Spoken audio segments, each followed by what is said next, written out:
We're going to talk about Aquarius, the Aquarius archetype.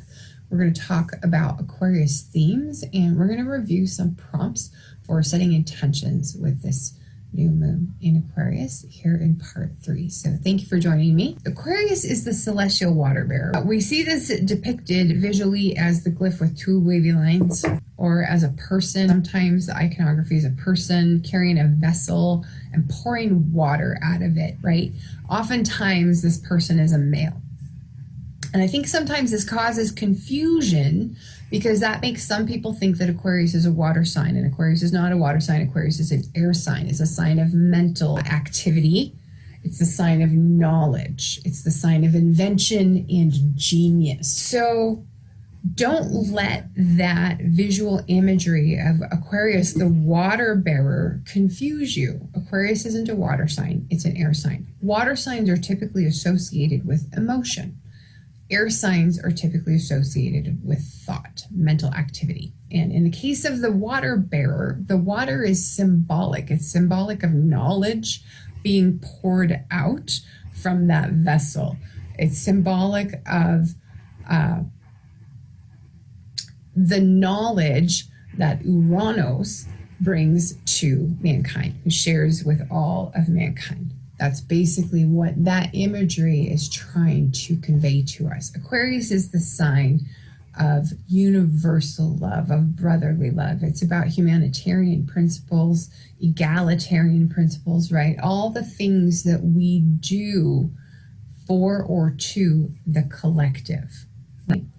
Aquarius rules knowledge, rules science and technology, electricity, genius, invention, innovation, and the future. So it's a very forward-oriented type of energy. The archetype of Aquarius is really that of future man, right? Full of the world's knowledge and using it for the betterment of all mankind. Aquarius is genius. It's the visionary. And what I kind of want to talk about tonight, what I kind of want to explore that we haven't explored before with our new moons in Aquarius, is what does it mean to be visionary? So yourdictionary.com says a visionary is someone or something that thinks about the future or advancements in a creative and imaginative way. A person who is ahead of his or her time and who has a powerful plan for change in the future. That's an example of a visionary. Okay? So what I want you to be thinking about while you are working to set your intentions. Can you adjust my screen here? I moved it and blew up the font, blew up the type, so it's a little too big. What I want you to be thinking about tonight is this idea of visionary, creative and imaginative ways to be future oriented, to bring about advancements. How can you be ahead of your time? So Aquarius, kind of like its ruler Uranus, whose planetary motion, is diurnal motion, is perpendicular to that of all the other planets. So Aquarius is kind of a rebellious energy. It rebels against the status quo. It's kind of contrarian. It's very extremist. It's very individualistic and seemingly kind of aloof and reserved. New moons present opportunities to allow or invite new into our lives. We made space at the full moon. Now we're inviting the new in and allowing it to make its presence known so that it can germinate and grow. And ultimately, we're going to learn through expanding our boundaries, and we're going to grow as a result. That's what new moons are about, expanding our boundaries, learning and growing. And so keeping this visionary notion in mind, I want you to take a moment and think about what new project or major initiation, what journey or goal you are ready to manifest into your life or into your experience related to the house that Aquarius falls in your sidereal natal chart. I want you to think about what radically new future you want for yourself, if you could have it. Don't hold back. What kind of radically new future would you manifest for yourself right now if you could have it? And put the idea of limitations and obstacles out of your mind, at least for the purposes of letting that creative imagination run free, okay? Because you don't want to limit your imagination. We may encounter those unexpected obstacles and those unanticipated delays that Saturn might bring down the road. That's entirely possible. But I want you to be unlimited in your imagination with your intention setting and with your planning. And then if and when those obstacles come up down the road, we can address them separately. But don't let the potential for obstacles or limitation limit your imagination when you're setting your intentions tonight, okay? Consider, like I was saying, what radically new future you would manifest for yourself if you could. I want you to consider, what is your zone of genius? Aquarius is about genius nature. So what is your zone of genius that you could tap into and leverage with the initiative that you want to begin with this new moon, or restart, like we were talking about earlier in the broadcast?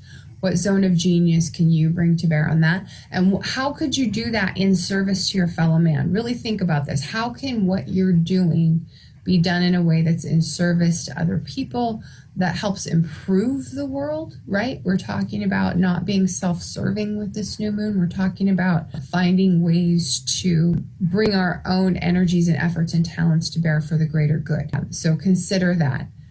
How would you disrupt the status quo with what you're doing if you could do that? How would you disrupt the status quo? And to what outcome? What would be your reason behind wanting to do that?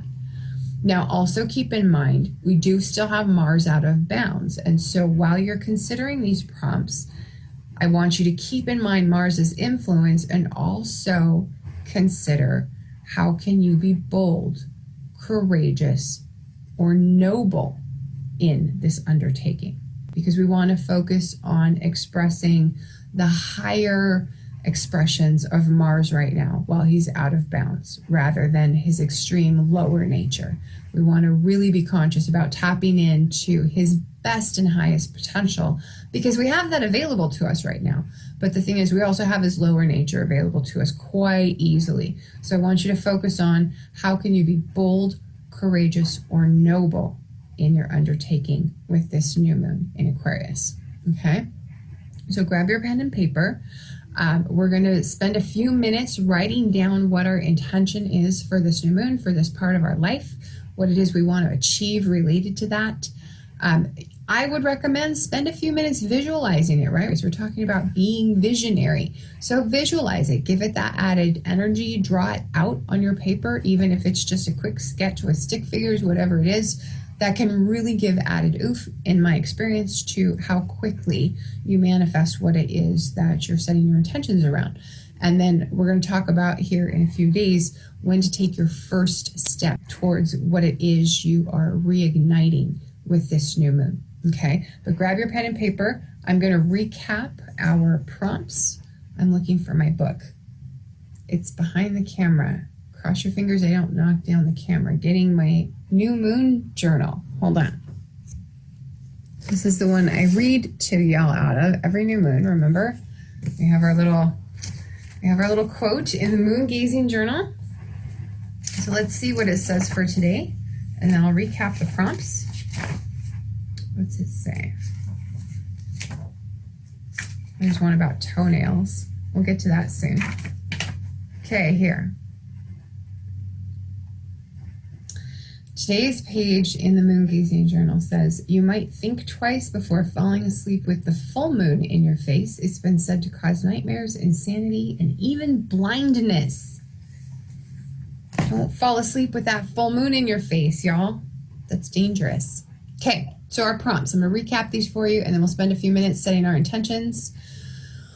What radically new future would you manifest for yourself if you could? What's your zone of genius that you can tap into, and how could you do that in service to your fellow human beings or to the world for greater good? How would you disrupt the status quo in that part of your life if you could, and to what purpose, to what end, what outcome? And then also, how can you be bold, courageous, and noble in this undertaking? How can you be visionary? right? We talked about visionary being someone who thinks about the future or advancements in a creative and imaginative way. Okay, so following those prompts, write down on your paper, what are your intentions? If anyone joined late and needs me to tell them what house this is falling into, just let me know what your sidereal rising sign is in the comments, and I'll recap that for you. Oh, I know what I want to do.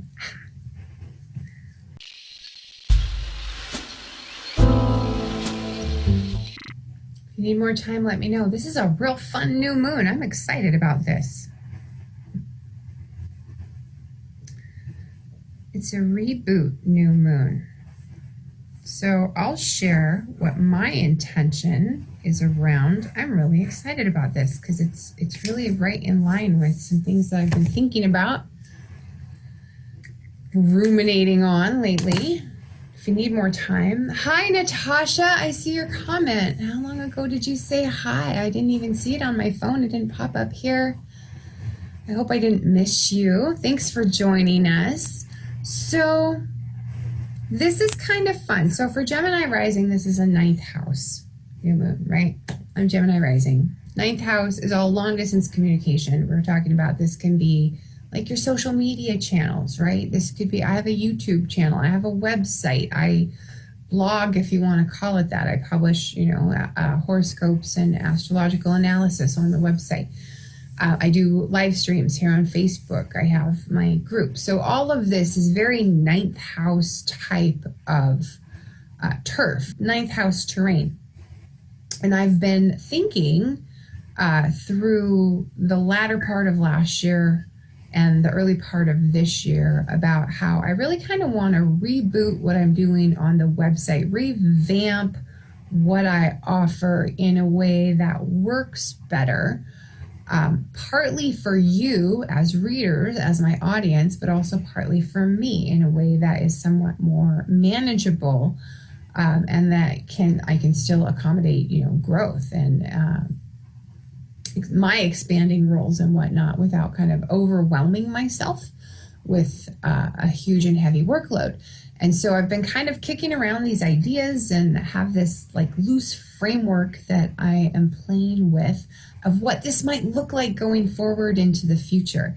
And so with this new moon being what it is, the way that we described it in part 1, this energetic opportunity to really reignite and reboot something. What a perfect opportunity for me to kind of reboot my own website in terms of switching up what type of content I offer you and when and how it can apply to your life, and hopefully do it in a way that's more relatable and more meaningful for you and easier for me to manage. And so what I wrote, my intention is that I intend to craft, design. I wasn't sure what kind of word I wanted to choose, but something along those lines, something kind of creative and visionary. I want to design content for my website, for mystickphysick.com, that best serves the needs of my audience and my needs, and present it in a way that's easy to access, in a way that's easy to digest, and that it's my intention that this content, this astrological analysis that I offer you, be insightful and valuable and useful to you, and that I offer insight and advice that serves your highest good, both for you and my highest good, and in a way that benefits our lives for our own personal growth. And so I think that is a great intention to start with as this kind of nascent idea coalesces into something a little more tangible, because I will be, whatever it is, I'll be launching it sometime this year, hopefully in the not too distant future.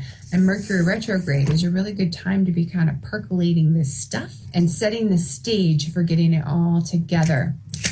And so that's my intention for this new moon, and that's what I will be doing. So I have things on my plate today and tomorrow. I have broadcasts to do, but Tuesday is a day that would be outstanding for taking your first action toward whatever it is you're reigniting or rebooting or reinventing with this new moon. And I say that because Tuesday we have our Mercury Sun conjunction. And what I would want you to do, let me check the time. Oh, bumping the microphone. Let me get my planner. You see what time this conjunction is exact. And this is going to be based on Eastern Standard Time in this planner. That conjunction is exact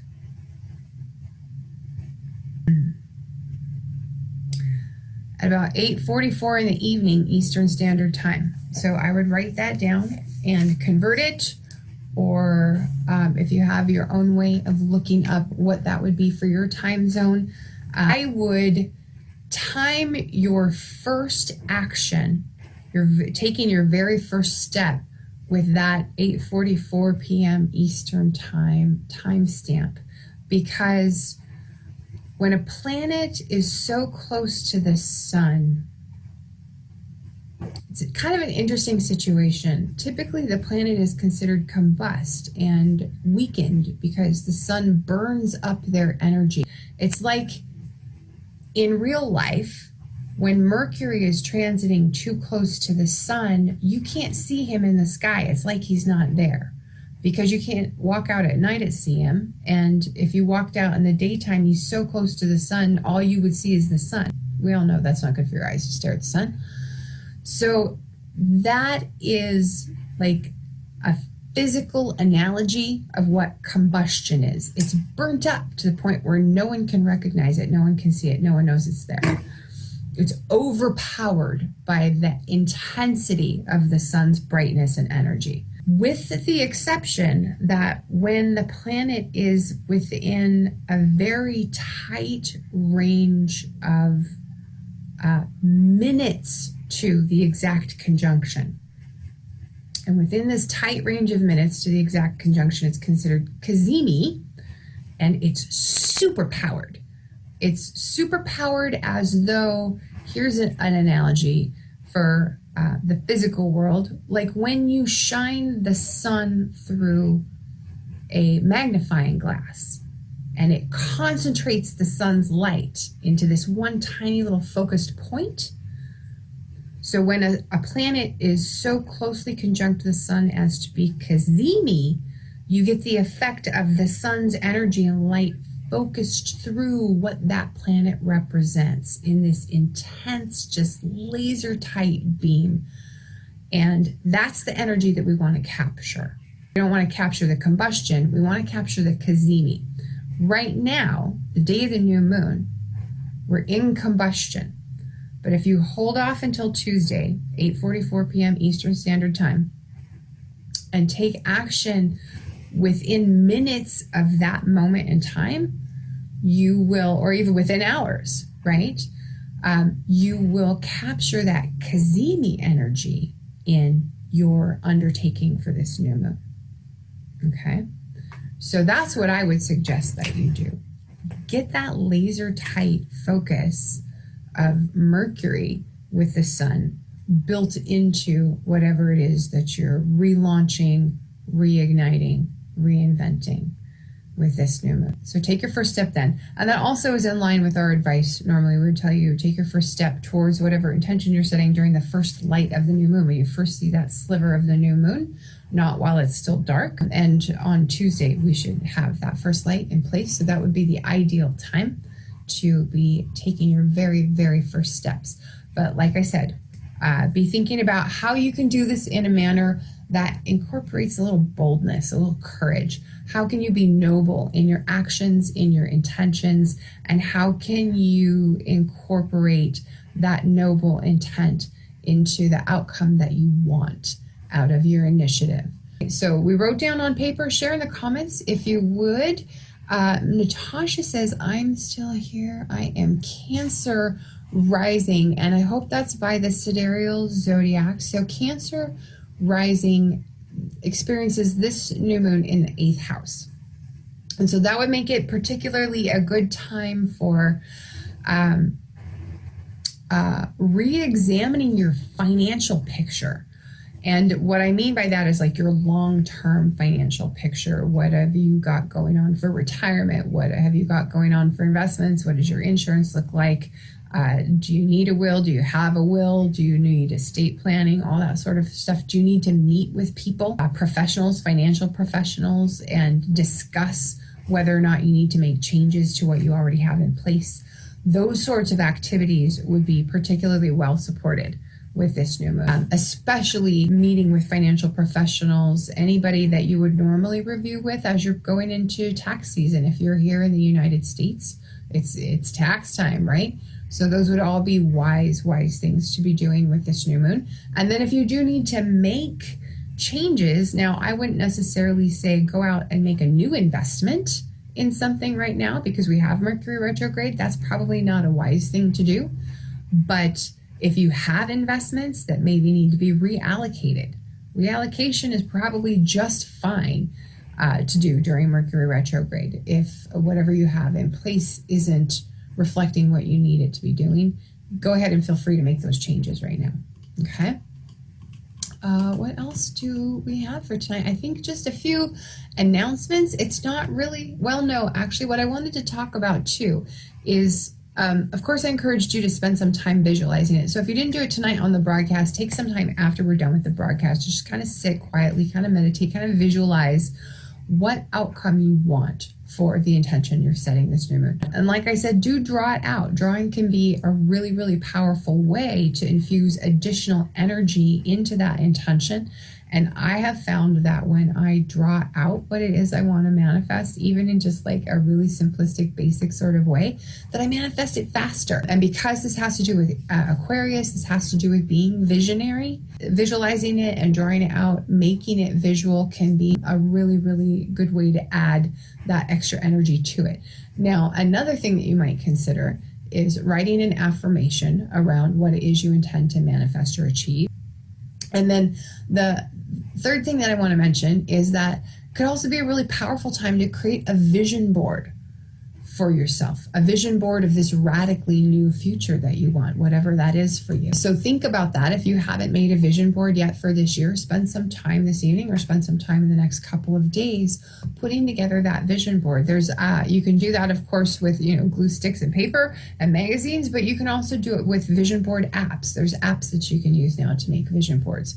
Pinterest is an outstanding tool for making vision boards. So you can do all of this digitally, but consider spending time making a vision board for yourself around what it is you want with the intention you're setting with this new month. And I would invite you, if you haven't subscribed to the YouTube channel, please go ahead and do that.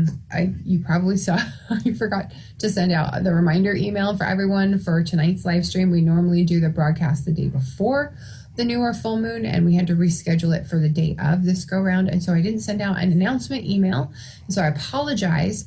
But that's really why I encourage you subscribe to the YouTube channel and click the notification icon bell so that you will be notified whenever I do upload a new video. Because even if I don't email you, I always upload the videos to the YouTube channel. And that way you won't ever miss a broadcast, even if I miss sending you an email, which I apologize for. But this is a link to the YouTube channel where you can subscribe. I'll drop that in the comments. And then I want to also give you a link for, this is for the 2020 Ultimate Astrological Planner Collection. If you haven't got your planner for the new year, it's not too late. Go check that out. It's available now this year, finally, in Lahiri. I'm super excited about that. Now, of course, I use Fagan Bradley in this group. Some people use Tropical. You can get it in those configurations as well, but I've never before been able to offer it in Lahiri, and I'm excited to do that because I know we do have quite a few folks in the Sidereal Insights astrology community, here on Facebook that use Vedic astrology. And if you use Vedic astrology, you probably use Lahiri, maybe you use Krishnamurti or a different Ayanamsha. And if you do and you need something special, please reach out to me because we can definitely see what we can put together if you want to get your own Ultimate Astrological Planner. And the reason why this is valuable is because I color code the best days for love, luck, and business for you in the planner. And I color code Mercury's retrograde cycles, including the shadow period. And that way it's really easy while you're looking through at a glance to see what are the best days for making those appointments. When's the best day to make a lunch date with your BFF? When's the best day to, pick up a lottery ticket if that's your thing, or have a business appointment, or maybe when's a good time to not schedule an appointment because Mercury's going to be retrograde. And we know from history, from experience, that during Mercury retrograde, it's much more likely that appointments can be canceled or need to be rescheduled. And so you may just choose, hey, I'm going to take a break from making appointments during Mercury retrograde. But if you have the planner, then you have all that information right at your fingertips, and you can shop the entire collection at mystickphysick.com/2020. And I want to thank you all for joining me on the broadcast.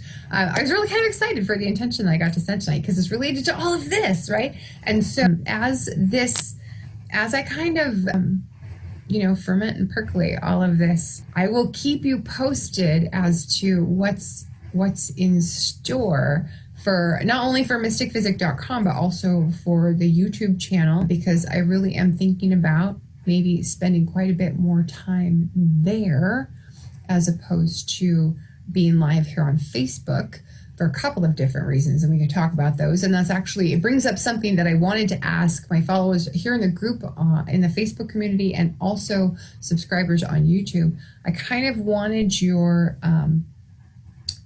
input on what type of content would be valuable to you, what types of videos, what types of blog posts, what types of astrological analysis of current transit. And I wanted to kind of get a feel for where is it easier for you to follow video content, on what kind of a platform. And maybe it's a platform that I don't even use. Maybe it's a platform I've never heard of. But if you have some thoughts on that, or if you have some preferences on that, I would love to hear what all of you have to say, what your ideas are, or what you would enjoy seeing. Let me know in the comments here on Facebook and on YouTube, and I will happily take a look at those and incorporate them into all my brainstorming and planning. I'm really excited about this. I'm excited about changing things up and kind of taking a fresh approach for the future. I think it's time for that. And so I want to thank you all for joining me, and I want to thank you if you've subscribed already, or if you've joined the Sidereal Insights Astrology group here on Facebook. I want to thank you for joining, and we'll see you all again next time.